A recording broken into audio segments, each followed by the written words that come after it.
Mm. Hey guys, good night. So we're super excited to have you guys all join us tonight. So this is our continuation of our Livestock Summit. Those that were with us for the Livestock Summit, Seth Ebert was with us, and he did judging We can of go beef tonight. and swine, and we're Yeah. just doing a continuation of that tonight. As many of you asked for him to come back, so we're doing the next 3 nights. The link that you all had tonight will be the same link for the next 2 nights after that. So, kind of our plan that we're working through is tonight we're doing sheep and goats. The video, if you missed the video of beef and swine, that is on YouTube, and we will share that at the end of the week. I'll share all the links with you. Tomorrow night, we'll go through on giving reasons and do some samples of how you give reasons and how you set up your cards, your notebooks, and maybe get into a class of beef. And then on Thursday night, we're going to do questions on, understanding questions that go on with a contest. So you can get a basic understanding of questions. So that's kind of our plan. We're looking at about an hour every night, maybe a little bit shorter, maybe a little bit longer, depending on your questions you guys have in there. So one thing I ask you is to kind of stay muted. If you've got a question, put it in the chat box, and I will be monitoring that for you all. All right. With that, I'll turn it over to Seth. Well, good evening, everybody. I'm happy to be back again. I couldn't thank you guys enough. Anybody that's repeat from the beef and swine one, everybody that reached out. I had a lot of emails about those and asking some questions. And like I said in those presentations, don't ever be afraid to ask the question because there's no such thing as a dumb question. So if you're not sure about something, be sure to hit the chat. And then once we get done with everything, Brian and I will slow it down and I'll answer any questions as long as you guys need. I'm here for you guys tonight. So um, we're just going to dive into this thing here. So we're going to go over basics of sheep. And if you watch the uh, beef and the hog one or webinar, I guess, if you will, I talked a lot about angles. And hopefully you guys can see my mouse. But here's actually the skeleton of a sheep, and here's actually a sheep with muscle, wool, skin, everything on it. I think it's very important as evaluators that we have this mental image of what bone structure looks like because there's nothing more important than bone structure. I think in any show you judge, any livestock species you evaluate, I always tell my kids if you take the skin and hair and muscle off the animal and just judge skeletons with width involved, um, you're usually going to get things pretty right. So as we talked about in the beef side, I'll use this picture of the actual sheep just because it's a little easier to see my mouse. But we talked about where that neck ties into the top side of their shoulder, and you just draw a line to the center cut of their shoulder blade, and then from there back from the point of their scapula here, back into their armpit, which is right here. Okay. Or their forearm area, if you will. And then you just draw a center cut line right down the middle of their leg.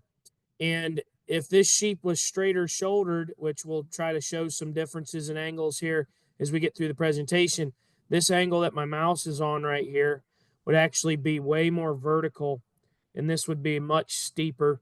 The big thing with sheep is definitely out through their hip and out through their dock there, understanding what levelness does, because I'll tell you, I personally, when I was judging in college, I despised sheep. I never liked sheep. I wasn't a sheep guy. The older I got, and the more I evaluated, the more I grew to respect sheep and absolutely love evaluating these things because there's no other species that we judge in a livestock judging contest that can be fresh in terms of their rack shape, stale in terms of their loin, big in terms of their upper hip, or they can be stale racked and fresh loined. They can be stale, and huge out through their upper hip. And then their shoulder shape of a sheep is so fun to evaluate, in my opinion. Okay. So just like a heifer, when we talked about those heifers, if my fingertips are the top side of their shoulder blade, we want their shoulder blade to be closed up. Okay. So if you envision, if I was standing behind this sheep looking down its back toward its head, that shoulder blade shape out of the top side needs to be made like this. Okay. Probably more like this because they don't go touching, but something like this. As a sheep matures, that shoulder blade starts opening up, opening up, opening up, opening up. And once that shoulder blade is square, okay, their chest floor falls right out of them. Okay, so their breastplate and their chest right here falls out of them. Their neck will sink in, and that's where we get the term ewe-neck. Okay, a lot of those ewe-neck sheep are opened up at the top side of their shoulder and deeper in their chest. It actually like pulls that neck down into their skeleton. Okay, so as we get through some of these slides, these are some things I want you guys to maybe see and point out, or I'm going to try to point out a little bit. But the back 2/3 of a sheep, okay, think of a door wedge. All right, you want them driven up in their chest, so shallow in their chest and progressively deeper out through their flank. So this sheep that we've got up here is shallower here at their chest, and you can see how this wether or buck that I've got on the screen here gets progressively deeper out through its flank. Okay, we want the top line of a sheep to be very straight, very square, very level. Okay, very level. um Same thing when you get in behind the sheep. Okay, their shoulder should lay in smooth and tight, and then they should get progressively wider, should look like a triangle out through their dock. So as they go from here to their upper hip and out through their dock, that sheep should progressively get wider. Okay, we call that a progression. All right, that's a progression. That's a show sheep term talking about wedge. In the commercial world, nobody cares about wedge. They need things that are heartbeats, fast growing, and heavy muscle. In the show ring, we've got to have wedge. So wedge is driven up in their chest from the profile and getting progressively deeper out through their flank from the side. From up top, when you're looking down the top side of the animal, their shoulder shape lays in smooth and they get progressively wider out through their dock. Okay, that's just a progression of muscle. Let's move on to the next one here if I can. Okay, so muscle in sheep. Another thing that we talked about, what is muscle in sheep? How do we gauge muscle in sheep? All right. So these pictures, these illustrations on the left, all right, we are looking at the center one. Their upper hip tells us something. Okay. There's not an arrow up there, but I'll add that in there. Their upper hip tells us something. The center cut, this line right here, if you can see my mouse, through the center portion of that sheep's hip and leg. Okay. We call this leg. Okay. Their stifle muscle here is called leg. All right. So through the center portion of their leg is an indication of muscle. Width of skeleton at the ground, just like pigs, just like cattle, just like when we talk about goats. When in doubt, Seth, I have no clue if this thing's heavy muscled or not. The first thing I'm going to tell you to do is look at the ground. Are they wide constructed or narrow constructed? Okay. Because muscle is what pushes the skeleton apart. So wider constructed animals are undoubtedly heavier muscle. Okay. So this would be what we call light muscled or narrower sheep. You can see that egg shape we talked about in the steer and in the steers, and then in the swine, we talked about an egg shape versus a heart shape in terms of real meat animal shape. This is a very plain made upper hip, a very flat, narrow leg. Okay. And then this sheep is very narrow constructed. Another indication of muscularity is from where those sheep are docked, is where they took their tail off, right there in the seat of their pants. So right here in terms of the seam of their stifle muscle, how deep that is. Heavy muscled sheep are going to be deep twisted, is what we call that. So this is actually a very shallow twisted sheep. We'll see some stuff here as we get through. I'll talk about some depth of twist or some boulder leg or upper hip or heavier muscled. We'll get into some of that. Average muscled, heavy muscled. Okay, hopefully you can see I like to use drastic. So go from light muscle to heavy muscled in terms of their stifle, their leg there. You can see how much more this sheep has in terms of outer turn to their leg. Um, Not a real deep twisted sheep, but definitely one that in terms of upper hip, it's square, bolder, stouter, and then width through its stifle is actually heavier muscled, and at the ground you can see that this sheep is considerably wider constructed than the sheep on the left. Okay. um Loins. Okay. If you are judging sheep and they're in a rack, like in the collegiate level, and I know at the 4-H level here in Ohio, because I'm the superintendent, we put sheep in the rack and we teach these kids how to handle the sheep.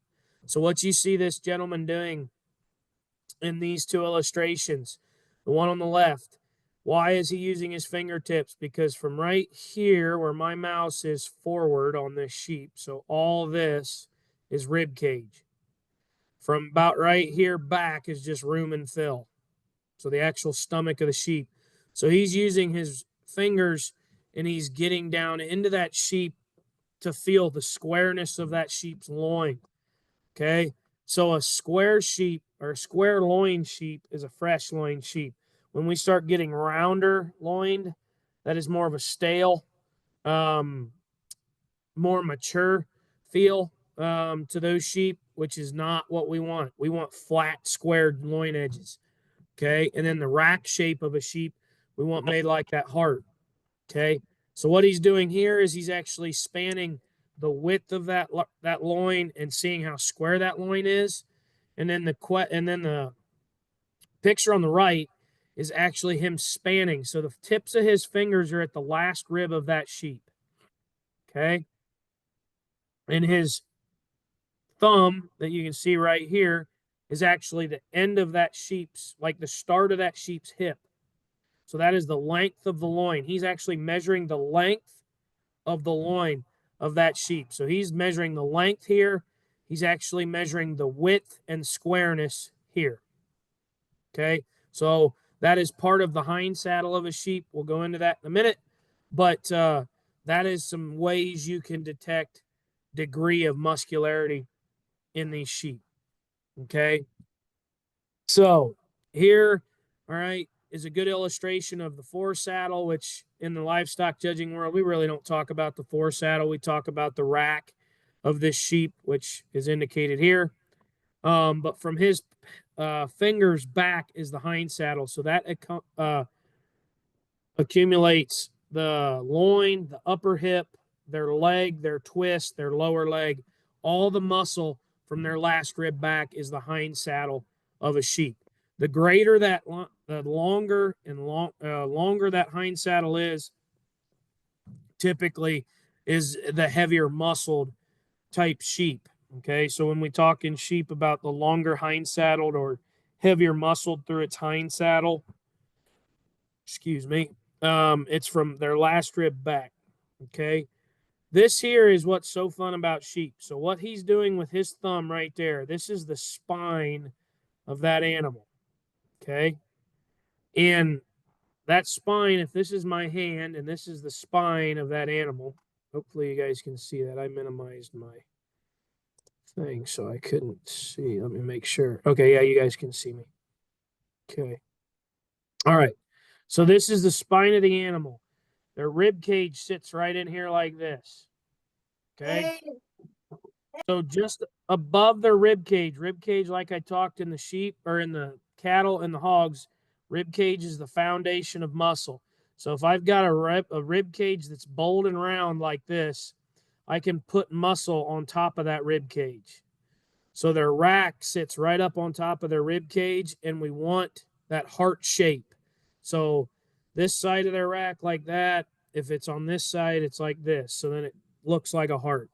So where his thumb is right there is actually the spine of that animal. He is taking his thumb and using his hand to actually feel the rack of that sheep, to actually understand what that rack of that sheep is telling me as an evaluator. Because if it's really plain and sharp, that's a pretty stale, light muscled animal. If it's ripped up and it's actually rolled up in its rack and very fresh like this, those are typically heavier muscled, bigger bodied, heavier muscled sheep. So what he's doing is taking his finger and using his hand and rolling the rack to find the shape of the rack, which is an indication of freshness. Okay. This is actually a pretty good shouldered sheep. Okay. Like right here would be the top side of their shoulder blade. You can see how that shoulder lays smooth into that sheep. But rack, loin, upper hip, twist, and leg are the things we're really going to talk about in market livestock on the sheep side, as well as even breeding stock in the sheep world. But the rack sits on top of their ribs. So from their back of their shoulder blade to their last rib is actually the length of their rack. And then from their last rib to their hip is their loin. And then they have their upper hip, and then they have their twist, their inner and outer leg. Okay. All right.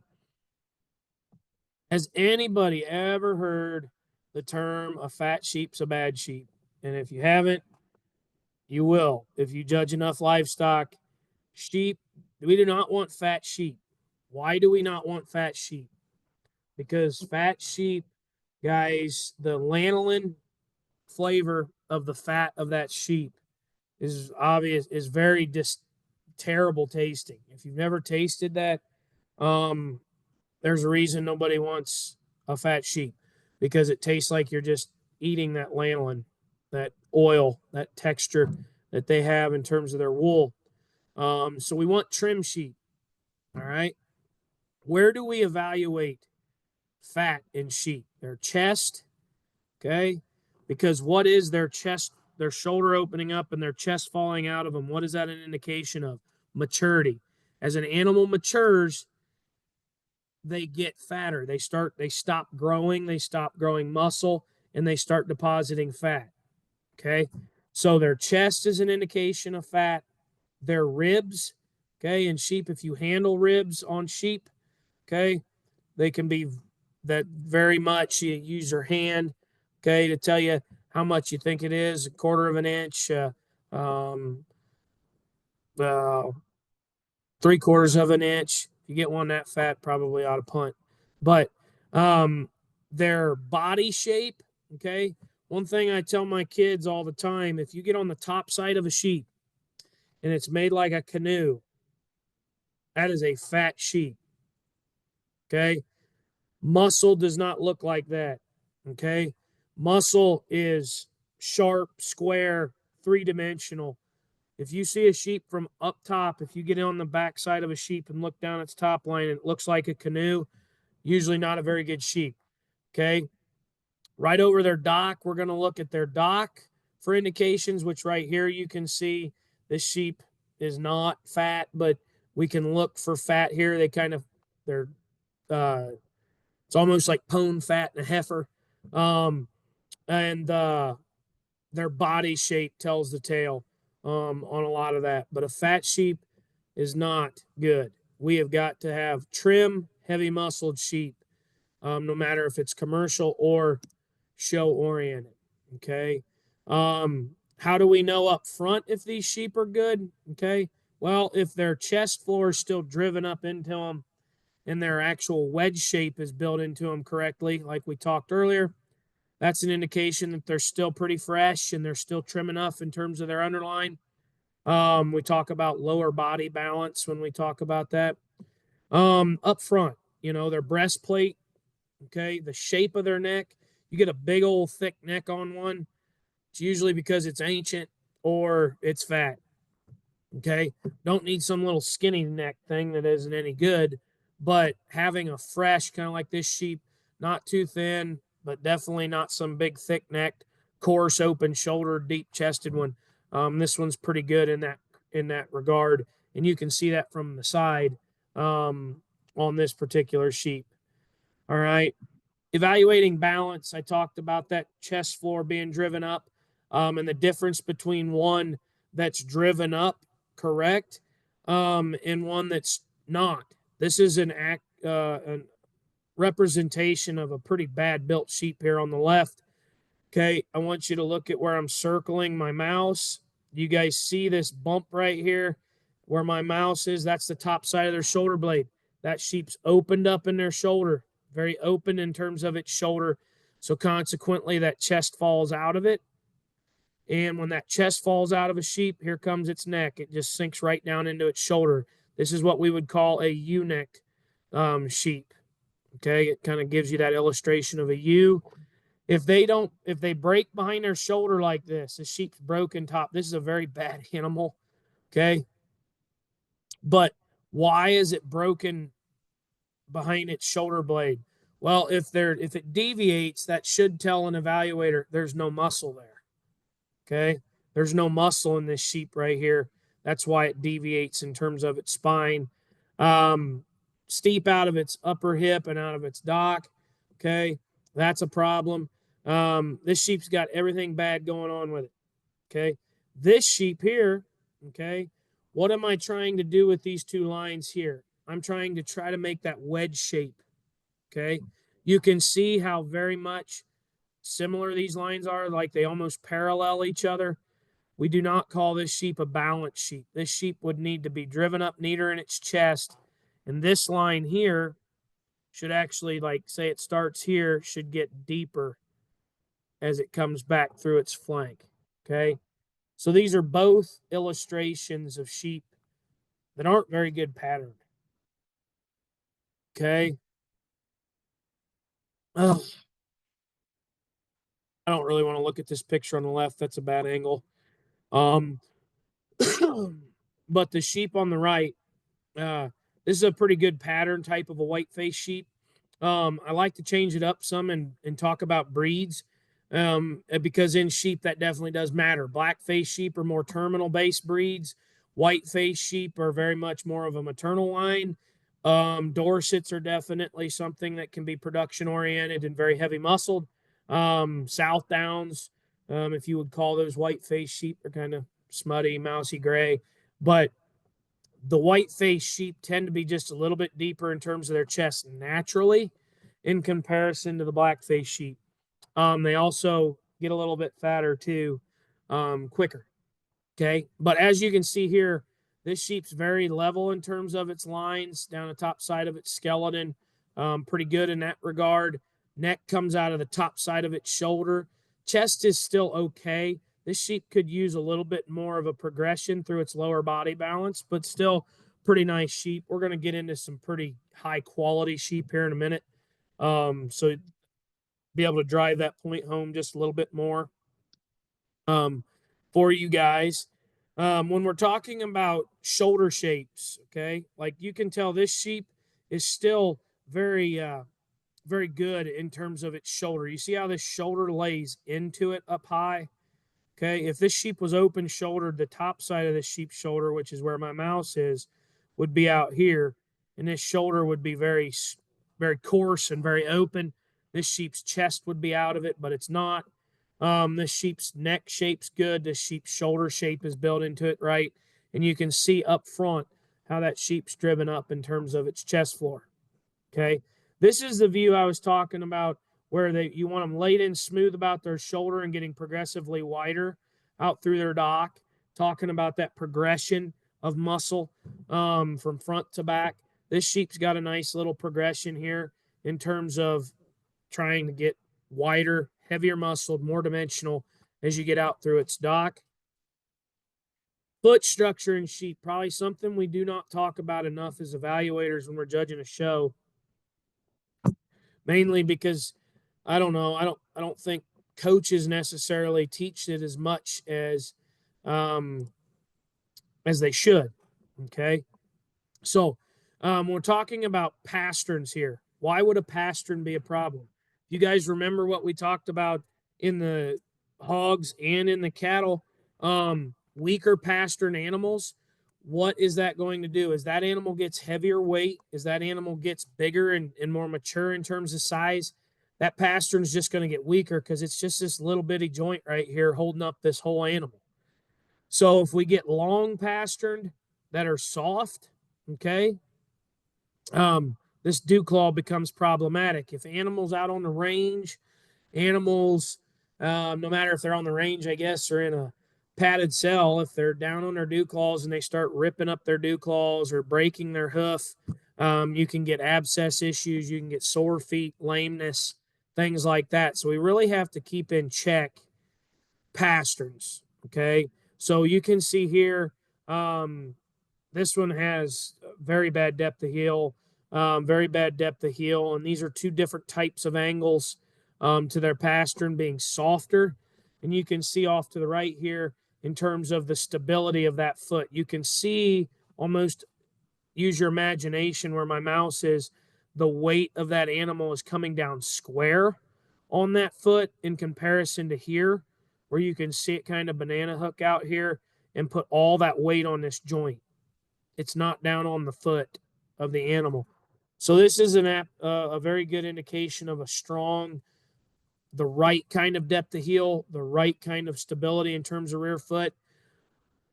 A lot like hogs, we want big, even toe spread in sheep. Okay. A thick toe is good.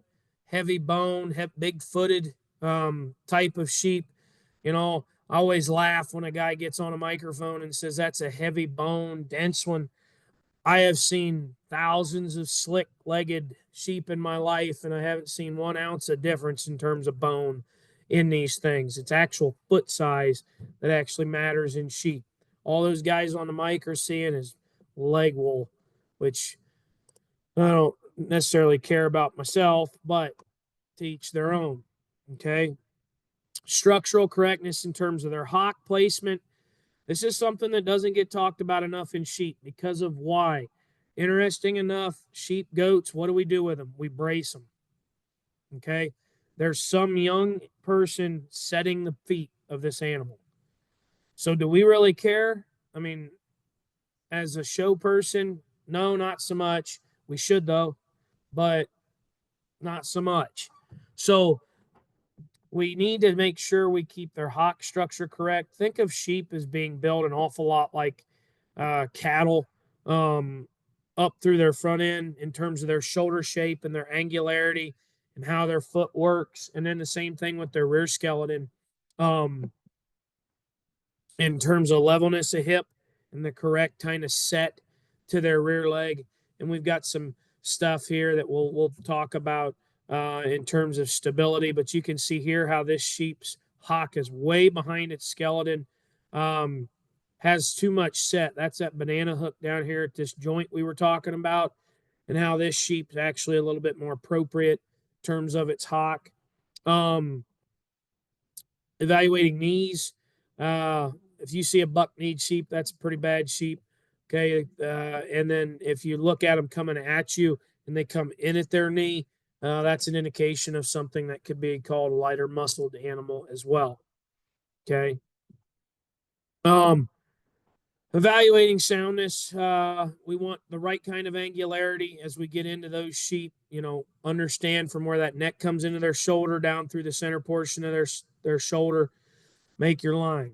Then from the base of their neck back through their armpit, make a line, and then straight down through their foot, and it will give you that illustration or illusion of if that animal is sound and have the right angularity in terms of its knee. You can see as this sheep here is kind of getting out on a lope, this set that it has, like this joint comes back into their body. That is something we want because that is comfort level.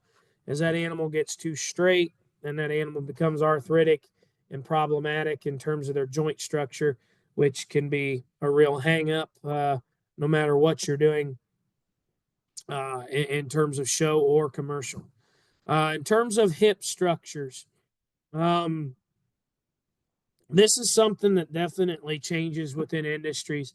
Um, you see a whole lot more of sheep that have just enough set in the commercial world. Okay. Why? I wonder why, Seth. Why do they have that? Well, it's because of a natural birthing process of these animals. We don't want them inverted in their hip. Okay. We don't need them inverted. By that, I mean, like if where my mouse is, if this sheep's hip goes like this, because the natural birthing process doesn't work that way.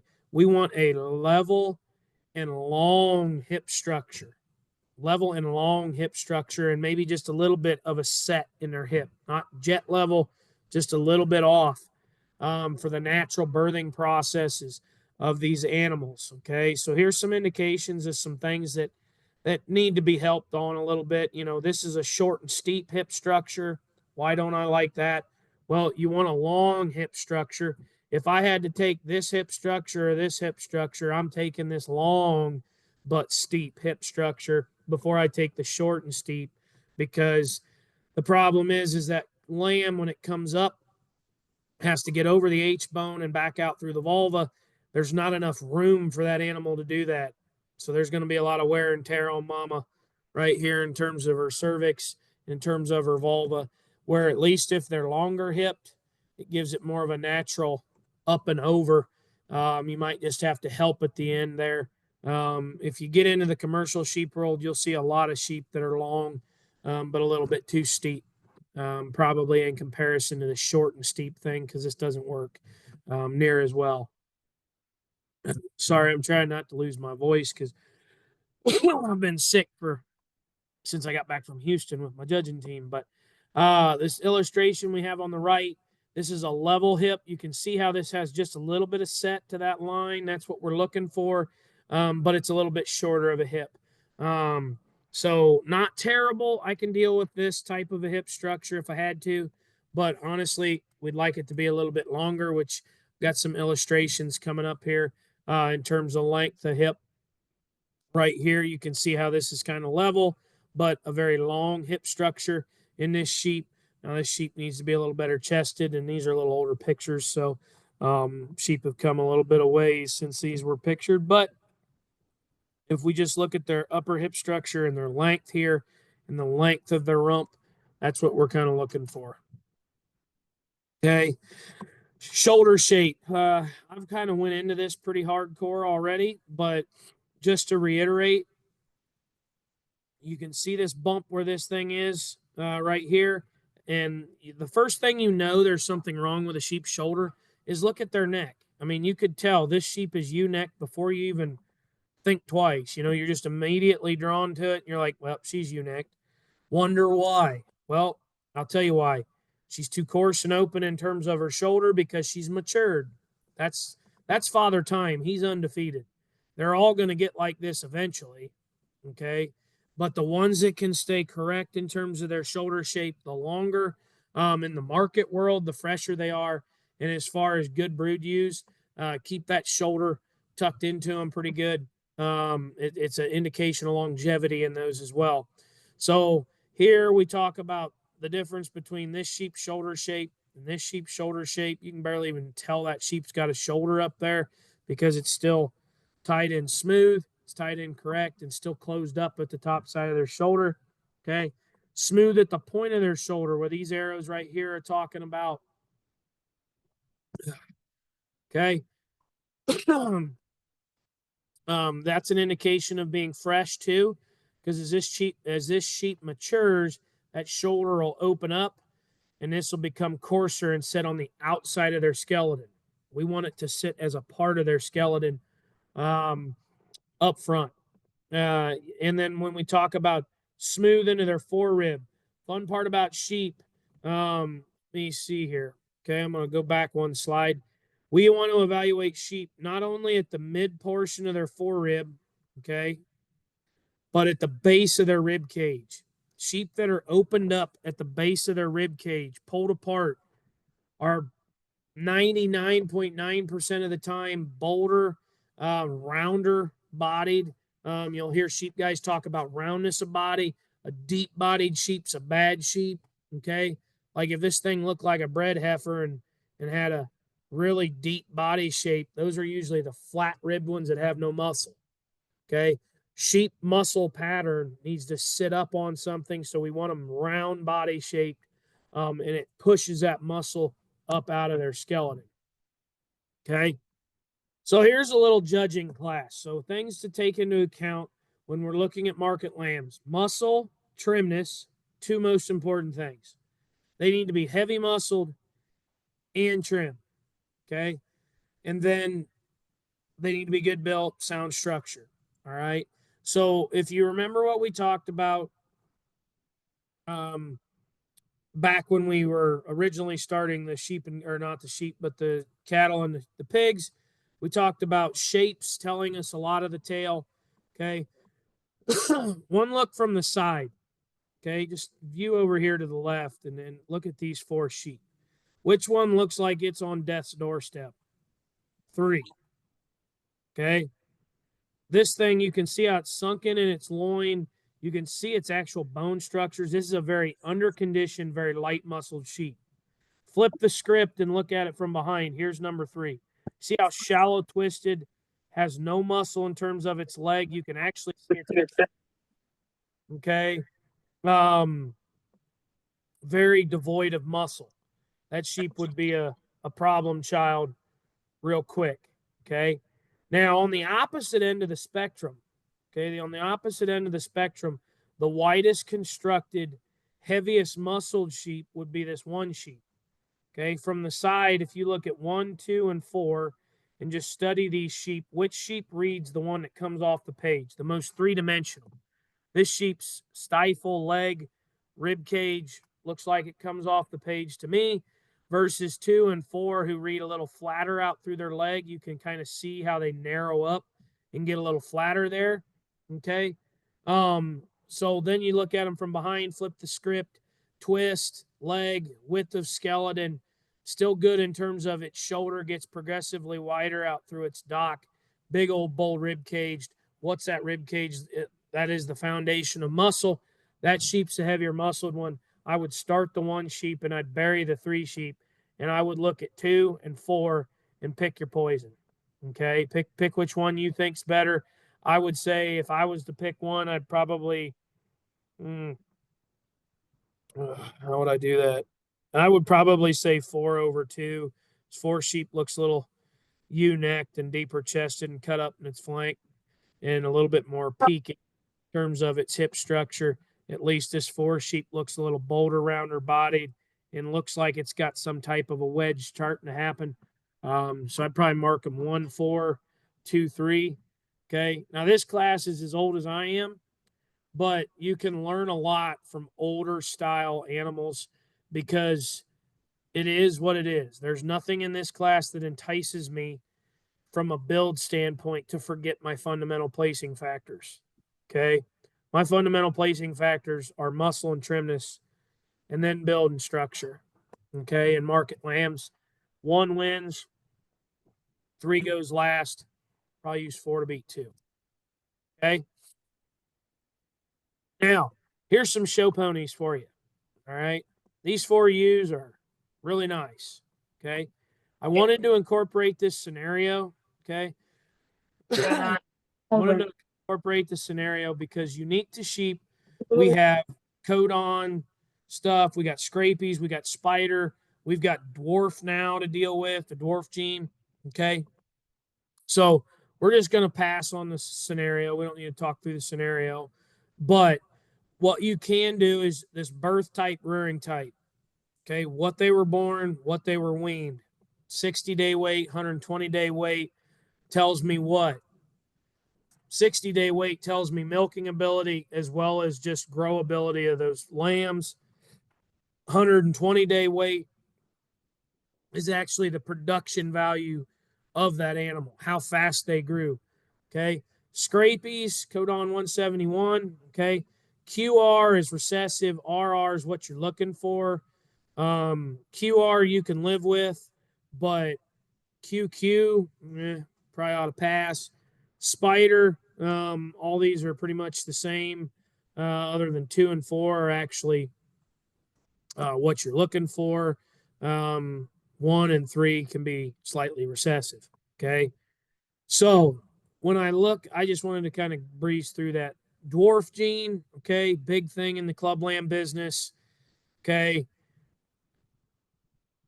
How do I want to say it?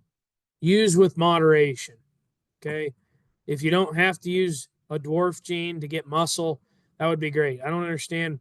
Sometimes these breeders, they're using a dwarf gene to make the animal smaller, and they're taking the same amount of muscle that a later maturing animal would have and just taking it like an accordion and squishing it down and calling it heavier muscle. It's really not. You're just making the animals more moderate, slower growing and lower performing. So use with moderation. Back to the sheep. So 1, 2, 3, 4. These are breeding ewes. Okay, these are breeding ewes. All right. First thing, what are our breeding fundamentals? Good built, sound structured with enough muscle. Okay. I look at these sheep. I know it's a picture thing. And some people are like, man, Seth, you can't learn anything from pictures. You can't tell me anything from pictures. I beg to differ. I can tell you an awful lot from pictures. Okay. Just because of angularity of their skeleton. And in terms of which one of these sheep is a bona fide, very good one, okay, that would be the 2 sheep. This old girl right here, I don't breed sheep for a living, but I'd own her. That is a very good female. If you look at where her neck ties in, the top side of her shoulder, down through the point of her shoulder, and then from the base of her neck back into her armpit, and then down through her foot, that is a very angular front end. That female runs uphill.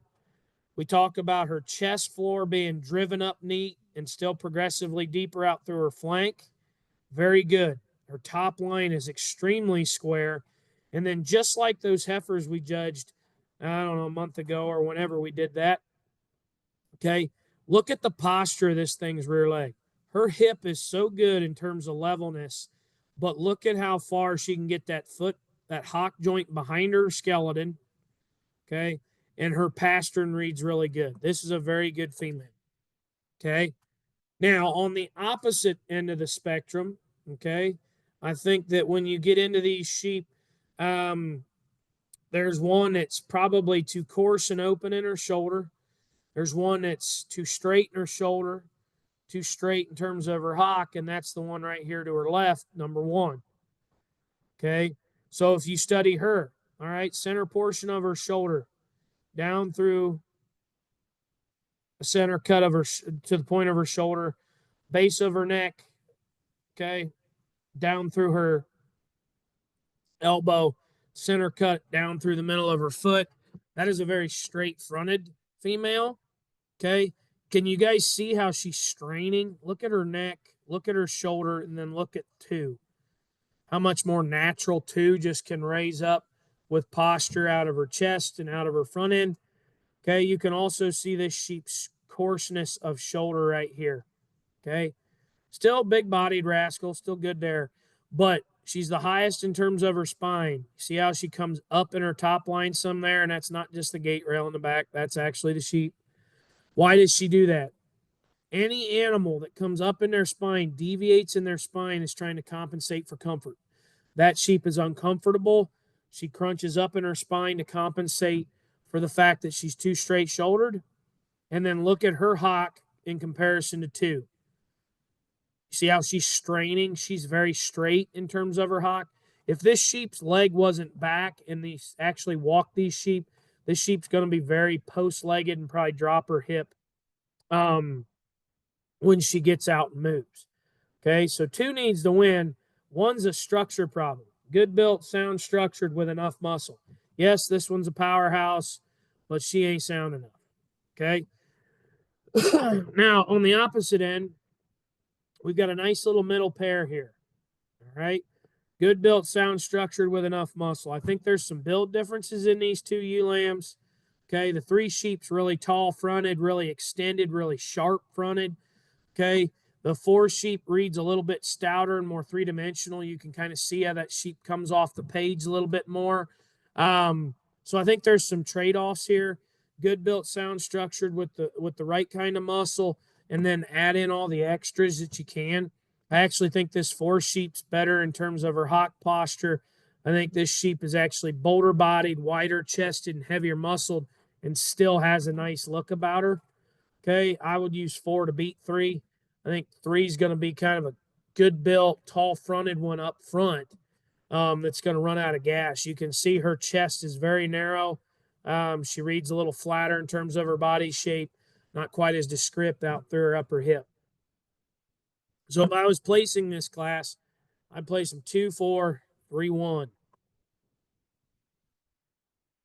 Goats. Let's stop. Let's take a question here. Take some questions here. 4, 2, 1, 3. Hey, they were guessing. That's good. What problem presents itself in a market sheep with steep rumps? Okay, Christopher. What problem presents itself in a market sheep with a steep rump? Honestly, I don't know if steepness of rump really, it's more of an eye appealing thing than in anything. Um, to be honest, in the show world, we need them level hipped.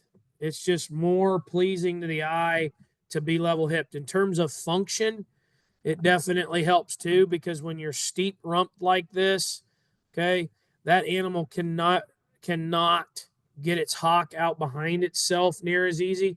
Think of the angles of their bone structure. Everything's facing forward. Like here, if this one's steep hipped like this leg, all the angles are moving forward, and that animal's not able to get its hock behind itself near as easy. Where if you level that hip, that animal can get its hock out behind its stifle muscle and then drive that forward with comfort and ease. I don't know. Does that answer your question? You can give me a thumbs up on your question in the chat if it does. If not, feel free to. All right, good deal. Any other questions on market lambs or breeding ewes before I move on? Oh man, almost spent an hour on that. I gotta get boogie. You were worried about not having enough stuff, Seth, and I'm like, I'm confident you do. I told you, man. I just gotta shut me up. I like to talk. What is the number one thing you look for when choosing your market lamb? When you're choosing a market lamb, Carter, at what age? Are we talking mature in a show? Or are we talking in a creep pen when I'm buying them?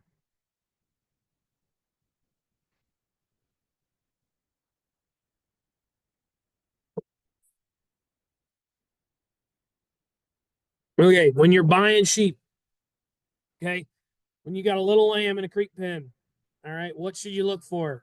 Everybody filters to muscle. I never have understood that. There's nothing wrong with having muscularity. I'm looking for one that is good pattern with the right kind of body shape and width of skeleton. I want a square made sheep that's wedges correct, okay, that has body shape, that actually has roundness of rib. Why? Because if they have roundness of body, that's the foundation of muscle. I can kind of make a guess like, okay, that animal's going to have enough in terms of muscularity long term. When I look at them at the ground, square skeletons, I'm thinking, okay, as that animal matures, that muscle is just going to keep pushing their skeleton apart. That squareness is going to come through. I don't want something really narrow, but I would rather take one that's really narrow than way too opened up young, because that animal's never going to get better. Okay. Don't fall into the trap of buying that clubby, stout one young, and then wondering why they're not sound enough, good enough built, because muscle is what deviates skeletons. Okay. That's the only thing that can truly change bone structure is muscle. So get the one that's built right, square skeleton with the right kind of body shape. You'll be in really good shape with that.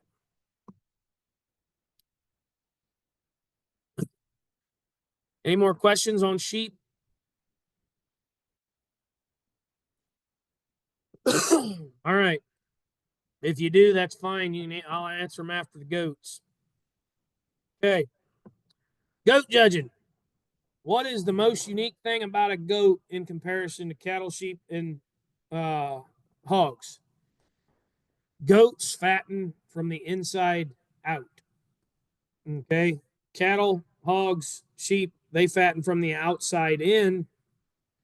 Goats are unique. They fatten from the inside out. So if you see a fat goat, oh my, that is a fat goat. All right. Because if you can visually see fat on the outside of a goat, their conditions getting too heavy, like in your doe battery that you've got at home if you're breeding them. If your weather looks fat on the outside, back off the feed, because that is the most unique thing about a goat. The fun part about a goat is they come in a little different, weird, or not different, not weird. I don't want to call them weird because I love goats. I love evaluating goats, but they come just a little more angular in terms of their skeleton, and it's a harder pitch to do your center cuts on these things. But it's the same type of logic. Center portion of their shoulder, all the way through the center line of their shoulder, from the base of their neck to their armpit down through their foot. Same thing. All goats are going to have a little set to their hip. Okay, that's a good way the good Lord made them. Don't try to beat a dead horse on that. Why don't we make them leveler? Well, I'll show you in a minute. But understand they're going to have enough set to their hip. It's more of how they utilize their hock structure that matters. Okay. This is a pretty ugly goat, to be honest. Not because it's a dappled up thing, color pattern wise, but just thick necked, really kind of a straighter shouldered one that's really short, steep in terms of its hip structure. Not a very good goat. Toe structure. One thing about a foot structure on a goat, if anybody's ever trimmed goats' feet, their hooves are horrible. The way they grow are terrible. They'll fold up underneath them and collect manure and collect chips and everything. Really need to be good about trimming those things with a hoof trimmer. But we want thick, short toes with a good toe spread. Okay, pastern strength in goats, big deal. Okay, for the same reason as in sheep. Okay, no matter if it's market or not, it's an indication of what's happening above it in terms of angularity and problems or good things when it comes to their structural correctness. Knees in sheep. This is a buck need one. So what would a buck need one tell me? Well, they're too straight in their shoulder blade. One that's relaxed in terms of their knee is what we're wanting. One that has the right kind of set in their hock versus too much set in their hock. Why don't I want too much set in their hock? Well, that animal becomes uncoordinated. That animal becomes weaker in terms of its rear foot and pastern. Hold on, shut my phone off. Keeps beeping behind me. Sorry. But it causes instabilities in terms of their skeletons. Okay, because the ultimate goal of that animal isn't to go win a show. They don't understand if they're going to a show. Okay, all that animal understands is I'm trying to live. Okay, so when you, like I said in the cattle and the hog one about the joke I always say, the good Lord made them sound and breeders made them unsound. We tried to make things look good for show ring presence and all this other stuff. And with that, we maybe sacrificed some of the core values of what good animals are in terms of being sound, good built with enough muscle. Okay. Same thing in goats. Why do we want a leveler top goat? Well, a leveler top goat's usually an indication of having more muscle. Okay.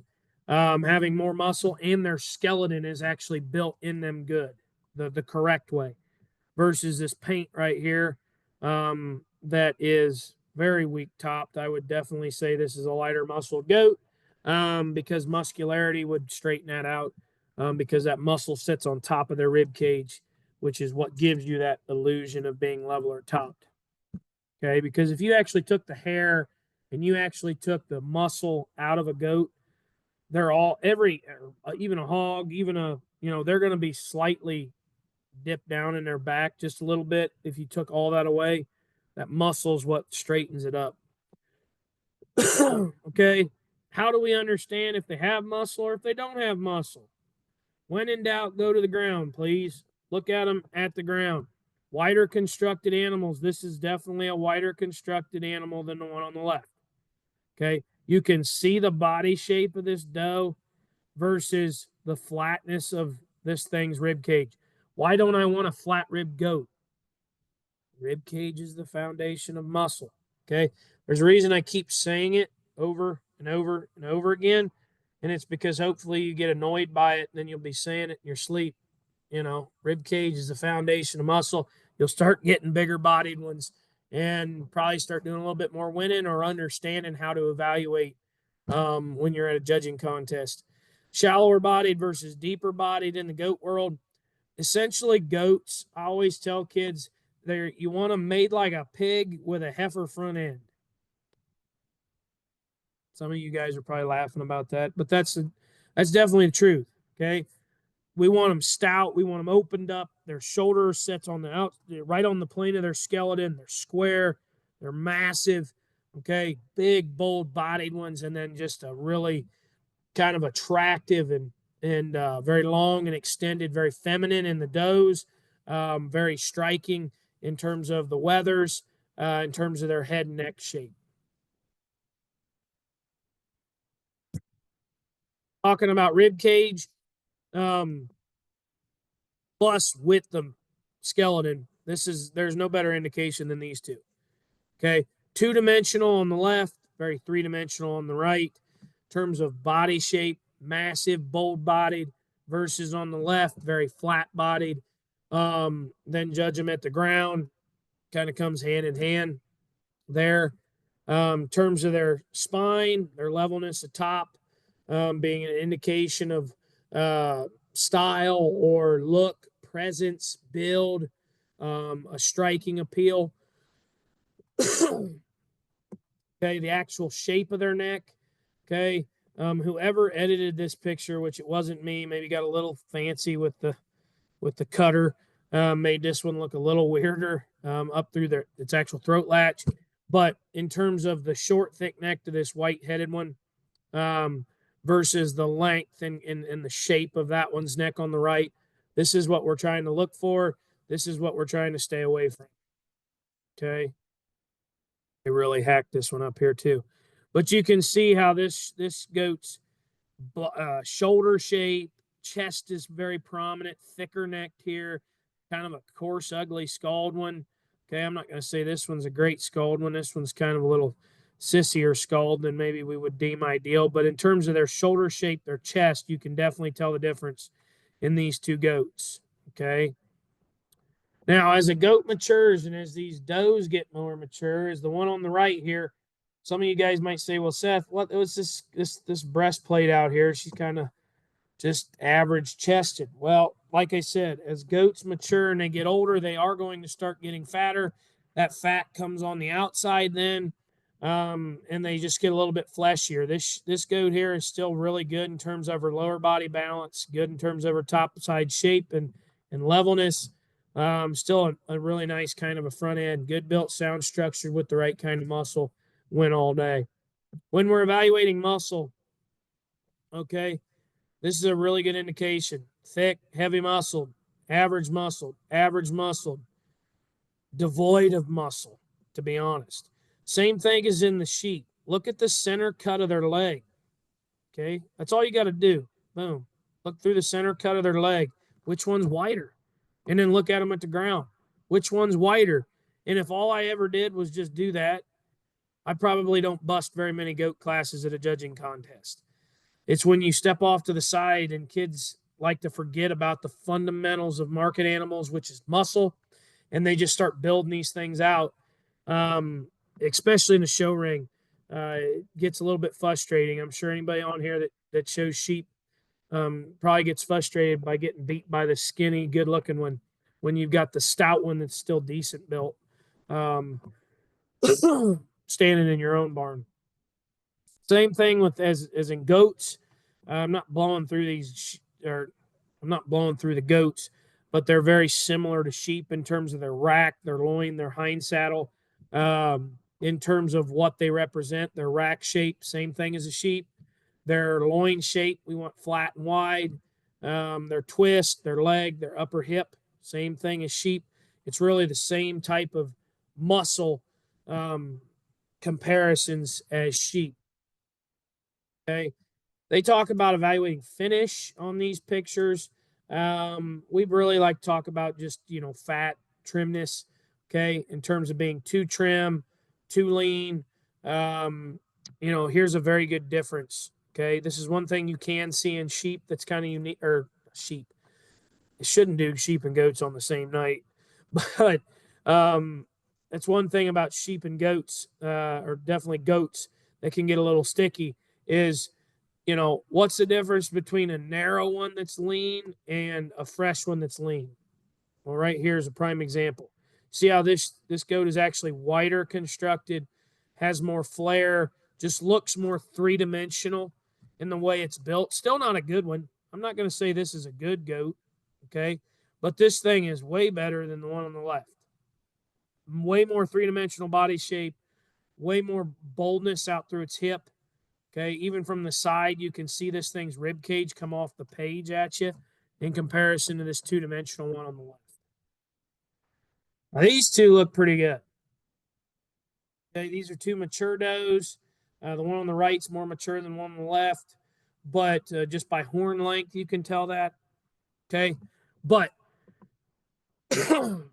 if you look at this thing in terms of her shoulder shape, in terms of her chest floor, she's driven up nice there. She gets progressively deeper out through her flank. She's big, bold bodied, really good in terms of the way her neck ties out of the top side of her shoulder. That one's pretty fancy. Now, this one's a little bit rougher in terms of skin and hair. She's not all fit up like this one on the left is, but you can still see how high that neck ties out of the top side of her shoulder. She's still good in terms of her chest. That shoulder shape still sets into her the correct way. Big old bold bodied, and she's definitely wide enough constructed. Okay. So these are essentially the placing factors. Once again, they haven't changed. If you were with me with sheep, cattle, hogs, they're all the same. Muscle, skeletal width, design, structure, in terms of whether it's fat cattle, muscle and finish matter, then build. If it's hogs, muscle, skeletal width, design, structure, it's great. Sheep, muscle, trimness, then build them out, then worry about structure in the market side of things. You guys see where those priorities are: muscle and composition, then build, not build and then muscle. It is muscle and their actual skeletal width and then their composition. Where in the breeding stock, we're looking at good built, sound structured with enough muscle. That's the easiest way I can say it. I say that a million times when I'm coaching teams. I know it frustrates kids sometimes, but unique to goats, we have color pattern differences I wanted to just hit on. When we get into the reasons portion of this deal, these are IDs that you can use to describe these animals. Okay, the one on the top left here that my mouse is on, we would call her capped.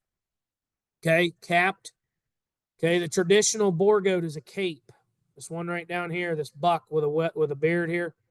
That is a cape. It comes all the way down their head, all the way down their neck, and goes behind their shoulder blade. That is a cape. The one above it is not one we would call a cape. We would call that one maybe a red-necked buck. But to be called cape in the goat world, they have to come back behind their shoulder. Like I said, the top left we'd call capped. The bottom left we would call blazed, because you can kind of see a hint of white right at the tip of my mouse where that blaze goes all the way up over their head. Okay, it's like it takes the brown and splits their head with it, puts white right down the middle of their face. That is what we'd call a true blaze. And then the one on the right, you guys could probably already guess it, that would be a paint. All right, these does any good? Yeah, I tried to get some different compositions in here. I think both these does are good, but the difference between those two and those two are drastically different. But if I had to choose which one of these two I would take home, I would take the paint. She reads more three-dimensional in her body shape, reads a little wider chested. She's also a little bit fatter than the doe on the left. Just reads better in terms of her body shape, but those two does are pretty similar. This one just looks a little stouter. These two younger does. Which one do you like? Seth definitely likes number one. Okay. I think one is an absolute stud. Why? Because if you study both these does are extremely good. But what is the true difference of these two does? You get inside these animals, you can fit two and number two and number one. This number one doe is wider chested, so much bolder body shaped. Look at her body shape in comparison to this two doe. Okay. I think her hip and hind leg posture is built into her a little better than this doe. I think this doe is going to be a little bit shorter and more off in her hip. That one doe reads a lot more attractive in terms of her hip structure. Okay. So if I was going to judge this class and I was going to say, okay, I'm going to talk about market stock and I'm going to talk about market animals and I'm going to go to the ground. I'm starting number 4. That's the widest constructed, heaviest muscled, best bodied one. I'm going to bury number 3 because that thing looks like it needs wormed and pretty flat, pretty narrow, pretty light muscled. And these all 3 are light muscled. The only heavy muscled one in here is definitely 4. But I would say 3 goes last. And you got a middle pair between 1 and 2, and I would use 1 to beat 2. 2 doe or 2 goat, not doe, that's a wether. But the two goat looks a little bit A-framed out of its upper portion of its body up through its upper hip, reads a little more two-dimensional than number 1. I'd place that 4-1, 2-3 if it was me. Okay. Here's kind of a similar type goat class. We study these things, look at them from the behind. Okay. You can pretty much say 4 needs to go last real quick. Okay. And then you've got three goats that actually have maybe enough width to play ball. And then you step off to the side and say, okay, I'm going to mark my card 1. And 1 needs to win. That's the widest constructed, heaviest muscled goat. And then you got a nice little pair here between this short, thick-necked one that reads flatter and maybe one that reads a little more three-dimensional, but it's kind of ugly built. Okay. So I would definitely start 1. I'd definitely put 4 last. And I'd go ahead and cuss and discuss between 2 and 3. I'd probably say 3 is going to beat 2 just because that goat reads more opened up, bolder in terms of its body, probably a little fresher in terms of its lower stifle. Okay. Here's another good class. These are actually fitted up wethers. But in this class, you're wanting to try to look at with the skeleton, you're trying to look at three-dimensional shapes. Now, I get it, they're fit, but you're also looking at angularity of skeletons. This number 1 and number 4 goat are wicked good. They are very good animals, okay? Now, between those two, which one do I think actually is more genuine? I'm going to buy number 1. Then I'll buy the freaky one here, number 4. But it's a nice top pair between 1 and 4. I personally would go 1-4. And then in this bottom pair of 2 flatter bodied, you can see out of their upper hip. A lot of times I tell my kids, I want you to look at their hip structure right here from this angle. If that thing looks flat, they are flat. Okay, so both of these two are a little flatter bodied. The three wether is actually a little more angular about its shoulder. This 2 wether gets extremely straight. I'd probably go 1-4, 3-2 and call it a day and feel pretty good. Okay, based off of that. Okay, I'm going to stop sharing my screen unless I need to go back in and share my screen. Probably shouldn't have done that before I got out of this. Okay. Now, do y'all have any questions? I spent almost an hour and 15 minutes on this. Okay. Do you guys have any questions on sheep, goats, anything? Any questions, guys? They're quiet tonight. Yeah.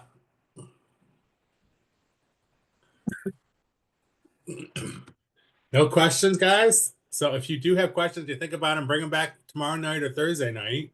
Yeah. We can add it up. So I know we're about 8:15. So I know there's a lot of young ones on here tonight. So if there's no questions, guys, I think that'll be the end for tonight. Thank you, Seth. We appreciate it. You are their favorite judge to listen to. Well, thank you. I appreciate it. Y'all are a great crowd. You prefer So with that, guys, we'll stop comment, for, Brian. I got. and we They're will getting be. questions in here. Oh, there. Do you prefer goats over sheep, Chloe?